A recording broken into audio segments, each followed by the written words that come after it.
Hi friends, ஒரு குட்டி vlog பார்க்கலாமா? மோஸ்ட்லி கல்ஃபில் இருக்கவங்களோட காலையில் கிச்சன் எவ்வளோ பிஸியாக இருக்குன்றதை பார்க்கலாமா? என்னடா குழம்பு வைக்கலான்னு முதல் நாள் நைட்டு தோணுதா? அப்போ உடனே சுண்டலை ஊற வச்சிருங்க. அது ஒரு பெஸ்ட் ஆப்ஷனாக இருக்கும். பொரியலுக்காக தான் வெங்காயம் கட் பண்ணிட்டு இருக்கேன். ஆனால் எதுக்காக இந்த மாதிரி கட் பண்ணி குட்டியாக தானே கட் பண்ணணும்? காலையில் சீக்கிரமாக சமைக்கிறவங்களுக்கு ஒரு பெஸ்ட் ஆப்ஷன் பொரியல் இந்த காராமணி தான். வேகமாக பிடிச்சி ஒரே தான் கட் பண்ணி விட்டுறலாம். இதோட பிரைஸ் இப்போ கூடியிருக்கா என்ன? எனக்கு தான் கொஞ்சம் கன்ஃபியூஷனாக இருக்குது. 10 கிராம்ஸ் போட்டிருக்காங்க ஒரு கட்டு. எவ்வளோ அவசரமாக இருந்தாலும் பரவாயில்ல, சோறை வடித்து சாப்பிடுங்க. குக்கரில் வைக்கிறதுக்கு வடிக்கிறதுக்கு பெரிய டைம் டிஃப்ரென்ஸ் ஒன்றும் வராது.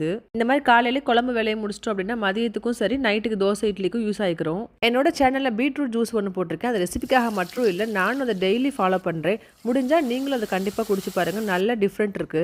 நானும் என் ஹஸ்பண்டும் டெய்லி இந்த மாதிரி ஒரு பெரிய மக்ல குடிச்சிருவோம். கண்டிப்பா ட்ரை பண்ணுங்க. இன்னைக்கு செய்ய வேண்டிய எல்லா வேலையும் முடிச்சாச்சு. மாவாட்டியாச்சு, நல்லா சமைச்சு முடிச்சாச்சு, எல்லாத்தையும் பேக் பண்ணி அமிச்சாச்சு. இன்னி ஃபுல்லா ஃப்ரீ தான். அப்படி இல்லை, நீ நினைச்சிடக்கூடாது. யார் சொன்னா ஃப்ரீன்னு சொல்லிட்டு அங்க இங்கன்னு சுண்டு கிடக்க துணி எடுத்துட்டு போங்க. வாஷிங் மிஷின்ல உங்களை அன்போடு அழைக்கிறது. உங்க ரொட்டீன் எப்படி இருக்கு டெய்லி?